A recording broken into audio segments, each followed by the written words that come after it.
Someone born in the year 2000 puts on headphones and feels themselves pulled towards 1985, a year they never lived through. The music itself was made in 2015 and was engineered to sound like the decade its own producers mostly missed too.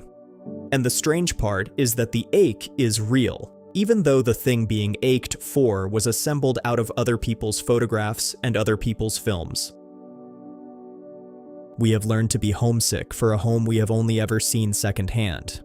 That is something I want to talk about, because the feeling is too widespread and too sincere to wave away as a marketing trick. Can a person be homesick for a time they never lived, and what does it mean that millions of people now are? To try and understand this, I'll look at Svetlana Boym on the two faces of nostalgia, and Fredric Jameson on the films that fake a past.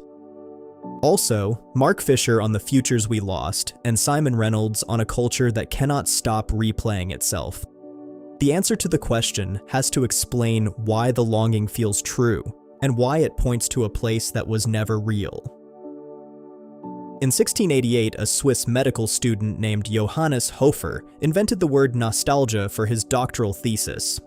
He stitched together two Greek root words, nostos for the return home, and algos for pain. He was describing a disease and people were dying of it.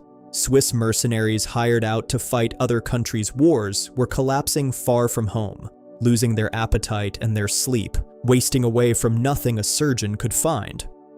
Hofer believed the longing itself was killing them, that a mind fixed too hard on home could drain the body until it gave out.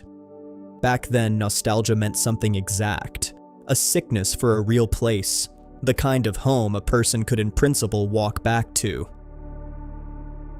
3 centuries later, Svetlana Boym picked the word back up and split it in two. In her book, The Future of Nostalgia, she explained two versions.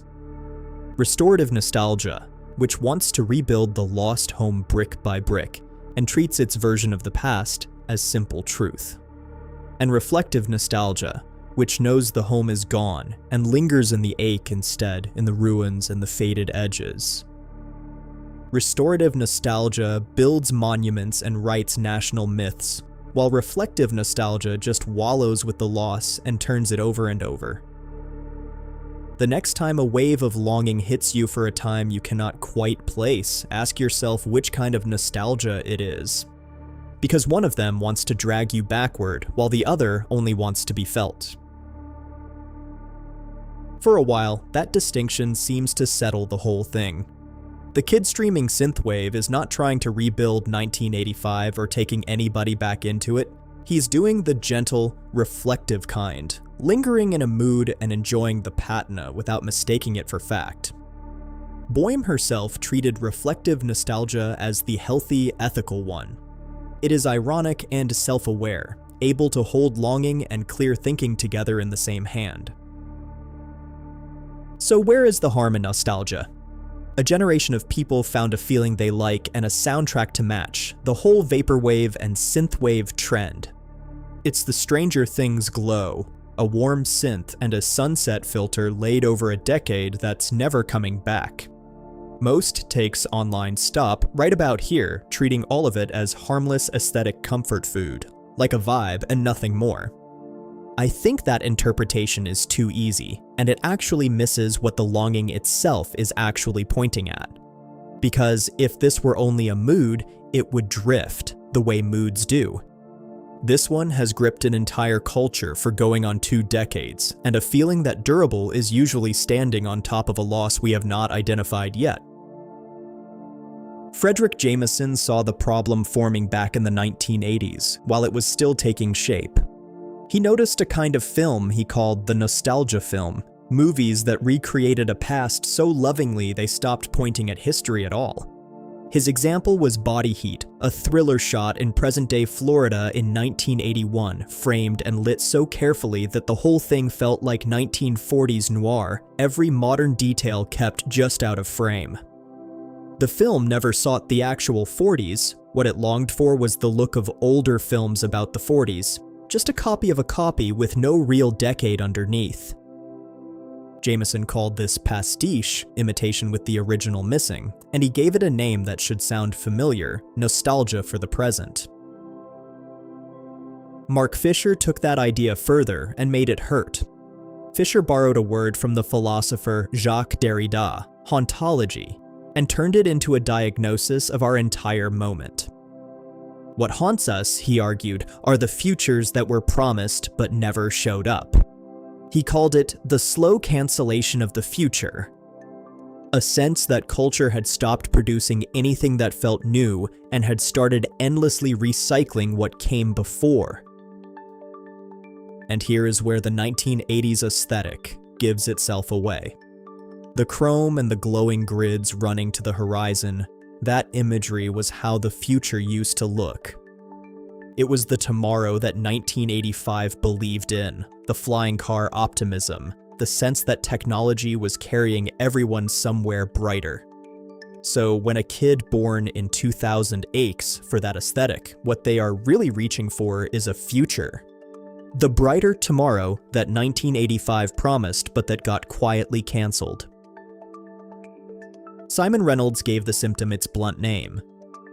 In Retromania, he argued that no culture in history has ever been this addicted to its own immediate past, looping reissues and reunions until each decade loses any sound of its own. We have the most powerful machines ever built for making something new, and we mostly use them as time machines. There is a detail from Hofer's era that closes the loop. Those dying Swiss mercenaries had a trigger. A simple folk melody from back home, the Rance des Vaches, a tune the cowherds played up in the Alps, could set the homesickness off so violently that armies banned it.